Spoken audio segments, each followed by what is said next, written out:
সামি তখন তাকিয়ে দেখলো যে রিয়ার সাথে ক্লাসের ভিতরে প্রবেশ করছে জেরিন, যা দেখে অনেকটাই হকচকিয়ে উঠলো সে। মনে হচ্ছে যেন এতদিনের সব স্মৃতি আবারও মনে আসতে লাগলো, তাদের সাথে কাটানো মুহূর্তগুলোর কথা। ঠিক সেই সময় রিয়া এসে সোজা সামির পাশে বসে আর বলে, এতদিন কোথায় ছিলি তুই? তোকে কতই না খুঁজলাম, তোর বাসায়ও গিয়েছিলাম কিন্তু তোর কোনো সন্ধান পাইনি। আমি বললাম যে একটু কাজের জন্য বাহিরে গেছিলাম তাই। আচ্ছা, এই মেয়েটাকে আগে তো কখনো দেখিনি। আরে তোকে তো পরিচয় করে দিতে ভুলে গেছি, এটা হলো আমার আব্বুর বন্ধুর মেয়ে। আজ থেকে ও এই কলেজেই পড়বে, আমাদের বাসায় থাকবে। আমি বললাম ও তাহলে তো ভালোই। রিয়া বলল ভালোই মানে পছন্দ হয়েছে নাকি, বিয়ের কথা বলবো? আমি বললাম একটু চুপ করতো, তুই সে আগের মতোই আছিস, বক বক একটু বেশি করিস, বেশি কথা না বলে ক্লাস শুরু হবে, ক্লাস কর। তখন রিয়া বলল তুই এতটা মনোযোগী কবে থেকে হলি? আমি বললাম এই তো আজ থেকে। কিছুক্ষণ পর ক্লাস শুরু হলো, ক্লাস করতে লাগলাম। ক্লাস শেষ করে ক্লাস থেকে বের হব, এমন সময় মেয়েটার সাথে হঠাৎ দেখা। রিয়া তার হাত ধরে দাঁড়িয়ে আছে, আমার জন্য অপেক্ষা করছে, আমার সাথে পরিচয় করিয়ে দিবে বলে। তখন মেয়েটা বলল আমি জেরিন।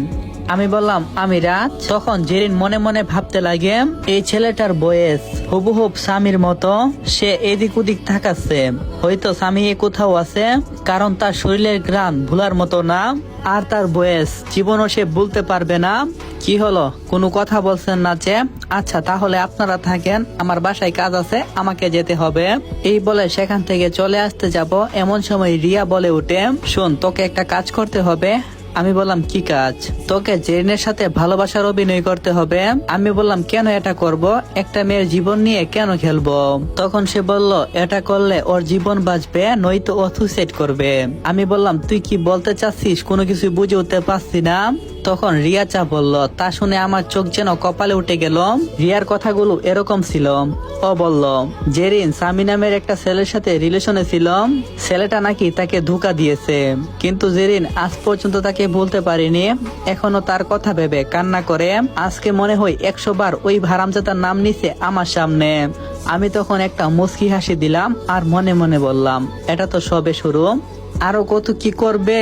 তখন আমি জেরিনের কাছে গেলাম আর বললাম চলেন একটা রেস্টুরেন্টে যাব। জেরিন বলল এই মাত্র না আপনি বললেন আপনার বাসায় কাজ আছে। আমি বললাম আপনি চলেন তো। এই বলে জেরিনের হাত ধরতেই সে হকচকিয়ে উঠলো, কারণ এই হাতের স্পর্শ যেন তার শরীরে কাঁপুনি সৃষ্টি করলো। এরকম হাত তো স্বামীর ছিল, যেরকম আগে ফিল হতো মনে হচ্ছে এটা স্বামী, আমার স্বামী। আমি বললাম কি হলো মিস জেরিন, কি ভাবছেন, এখন কি আপনি যাবেন নাকি যাবেন না?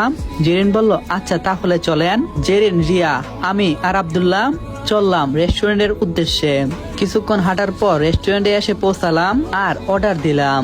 সবার অর্ডার গুলো যখন আমি দিচ্ছিলাম, হঠাৎ রিয়া বলে উঠে ও আর জেরিন নাকি আইসক্রিম খাবে। তখন আমি যা বললাম তা শুনে যেন জেরিনের আর বুঝতে বাকি রইল না যে আমি স্বামী। আমি তখন ওয়েটারকে বললাম